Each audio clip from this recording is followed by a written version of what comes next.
সবগুলো আতা পিঠাকে কিন্তু আমি তৈরি করে নিয়েছি। দেখতে কত সুন্দর হয়ে গেছে দেখুন, একদম দেখতে কিন্তু আতার মতন হয়ে গেছে।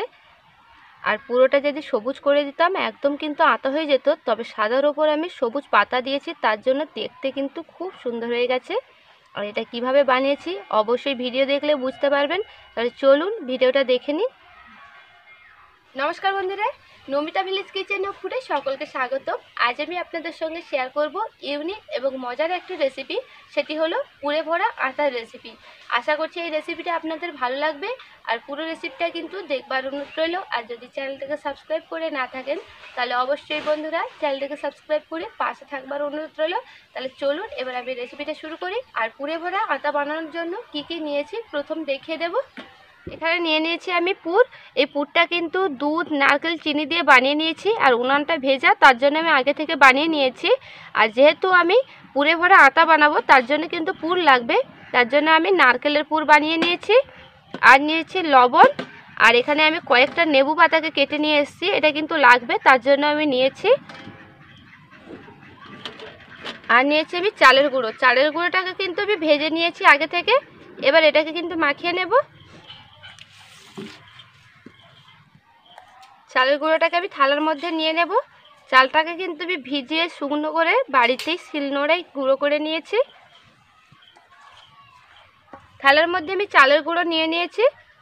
এবার এর মধ্যে দিয়ে দেব লবণ। লবণটা কিন্তু ভাজবার সময় আমি দিইনি, তার জন্য পরিমাণ মতো লবণ দিয়ে দিচ্ছি। লবণ আমি স্বাদ অনুযায়ী দিয়ে দিয়েছি। এবার ভালো করে মিশিয়ে নেব।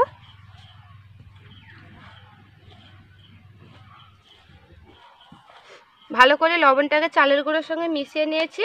এবার জল দিয়ে ডো তৈরি করে নেব। জলটা কিন্তু খুব বেশি দেব না, ডোটাকে আমি মাঝারি করে নেব, একদম পাতলা করব না, আবার একদম শক্ত করব না। এবার মাখিয়ে নিচ্ছি। অল্প অল্প করে কিন্তু জল দিচ্ছি, খুব বেশি জল লাগবে না, একসঙ্গে দিলে পাতলা হয়ে যেতে পারে, তার জন্য অল্প অল্প করে দিয়ে দেব।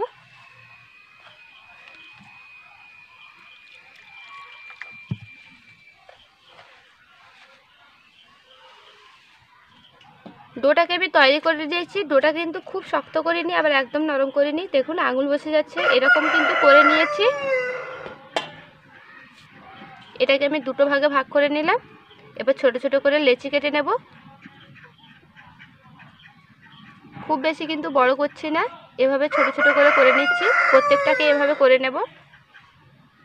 সাইজটা যে যেমন পারেন করবেন, তবে এইভাবে ছোট করলে কিন্তু ভালো হবে। পুরটা দেওয়ার পর কিছুটা বড় হবে।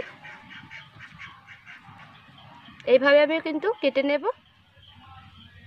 সবগুলো লেচিকে আমি কেটে নিয়েছি। এবার একটা একটা গোল করব, আর সঙ্গে সঙ্গে কিন্তু পুর ভরে দেব। আটার মধ্যে যেহেতু পুর থাকবে, তার জন্য এই লেচিগুলোর মধ্যে আমি পুর ভরে দেব। এটাকে আমি গোল করে নিয়েছি। এবার খোল তৈরি করে নেব। পুলি পিঠা বানানোর সময় যেভাবে খোল তৈরি করি সেভাবে কিন্তু আমি করে নিচ্ছি। খুব বেশি কিন্তু বড় করছি না। খোলটা আমি তৈরি করে নিয়েছি। এবার এর মধ্যে পুর ভরে দেব। নারকেলের যে পুরটা করে রেখেছিলাম, এবার অল্প অল্প করে এর মধ্যে দিয়ে দেব।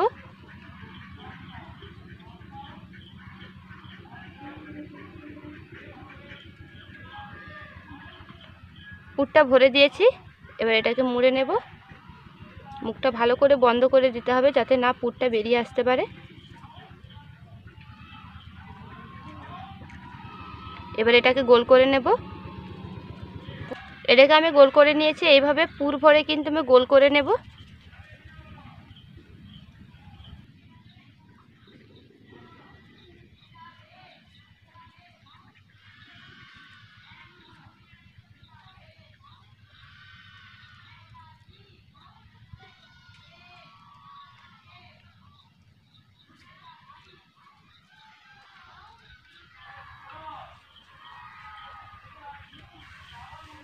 এইভাবে কিন্তু আমি সবগুলোকে তৈরি করে নেব। এই কয়েকটা লেচির মধ্যে কিন্তু পুর ভরে আমি গোল করে নিয়েছি। এবার এগুলোকে আমি আটা তৈরি করব, আর বাকিগুলোকে পরে তৈরি করে নিচ্ছি। এখানে আমি 8 থেকে 9টা লেচি নিয়ে নেব। এখানে কিন্তু আমি টোটাল 8টা লেচি নিয়ে নিয়েছি। 9টা নিলেও হবে, আমি 8টা দিয়ে করছি। এভাবে একটু চেপে দেব, যাতে একে অন্যের সঙ্গে লেগে যায়। আটার মতন দেখতে করব, তার জন্য এভাবে চেপে দিচ্ছি। খুব বেশি জোরে চাপার দরকার নেই, হালকা হালকা করে চেপে দিলেই কিন্তু লেগে যাবে একে অন্যের সঙ্গে। দেখুন লেগে গিয়েছে, হালকা করে আমি চেপে দিয়েছি, দেখতে পুরো কিন্তু আটার মতন হয়ে গেছে। এবার এগুলোকে হালকা করে আমি সাইজ করে দিচ্ছি। সাইজ করে নিয়েছি, দেখুন কত সুন্দর দেখতে হয়ে গেছে। এবার একটু হালকা করে আমি চেপে দেব। এভাবে একটু হালকা করে চেপে দিলাম, মুখার কাছে কিন্তু একটু ঢুকে থাকে, তার জন্য এভাবে করে দিলাম। এটাকে আমি রেখে দেব। আটটা দিয়ে কিন্তু হয়ে যাচ্ছে, তার জন্য 8টা করে লেচি দিচ্ছি। যে যটা পারেন লেচি দেবেন, তবে বেশি লেচি দিলে দেখতে সুন্দর লাগবে, তার জন্য আমি একটু বেশি করেই দিচ্ছি। 8টা লেচি দিয়ে দিয়েছি, আবারও একইভাবে আমি চেপে দেব।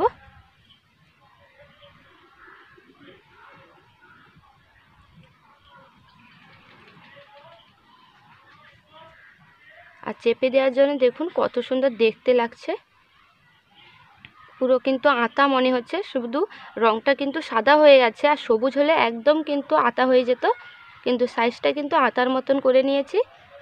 আবারও একইভাবে আমি চেপে দিচ্ছি।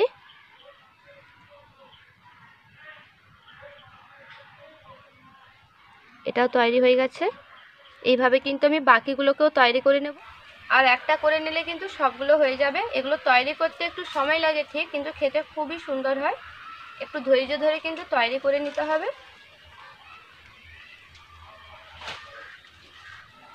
সবগুলোকে কিন্তু আমি তৈরি করে নিয়েছি।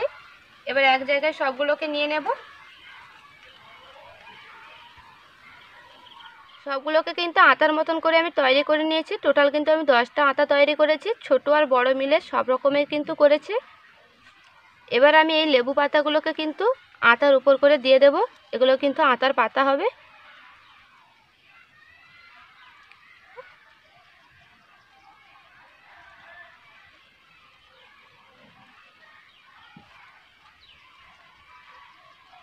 ছোট ছোট পাতাগুলো কিন্তু আমি ছোট আটার মধ্যে দিয়ে দিচ্ছি।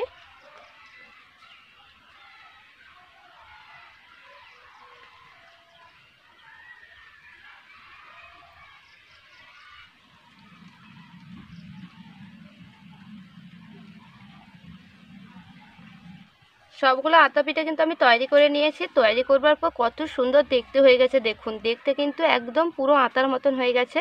তবে এটা যদি সবুজ রং করে দিতাম একদম কিন্তু আটা হয়ে যেত, তবে সাদার উপরে আমি পাতাগুলো সবুজ দিয়েছি, দেখতে কিন্তু দেখুন কত সুন্দর হয়ে গেছে। সবগুলোকে কিন্তু দেখতে খুব সুন্দর হয়ে গেছে। সবগুলো কিন্তু আটা পিঠা আমার তৈরি হয়ে গেছে। এবার এগুলোকে কিন্তু আমি ভাপিয়ে পিঠে বানিয়ে নেব। তার জন্য এখানে ছিদ্রযুক্ত একটা বেলা নিয়েছি, এই বেলার করে কিন্তু আমি আজকে ভাপাবো। এবার বেলার মধ্যে পিঠেগুলোকে আমি তুলে নেব। এই বেলাই করে কিন্তু আস্তে আস্তে করে সবগুলোকে আমি তুলে নেব।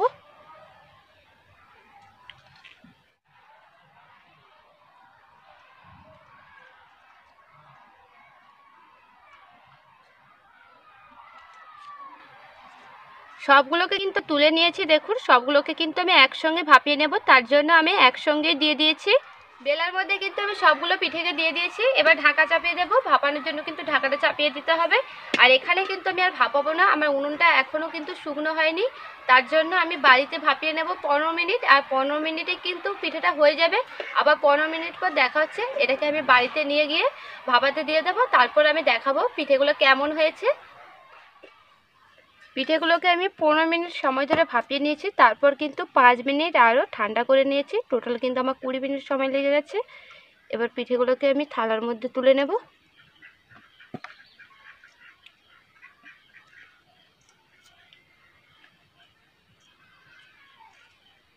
এগুলোকে ভাপিয়ে নেওয়ার পর দেখতেও কিন্তু কত সুন্দর হয়ে গেছে, দেখুন পাতার কালারটা কিন্তু চেঞ্জ হয়ে গেছে, তবুও কিন্তু দেখতে খুব সুন্দর লাগছে। এবার এটাকে কেটে দেখাবো কত সুন্দর হয়েছে। ছুরি দিয়ে কিন্তু মাঝখান থেকে আমি কেটে নেব।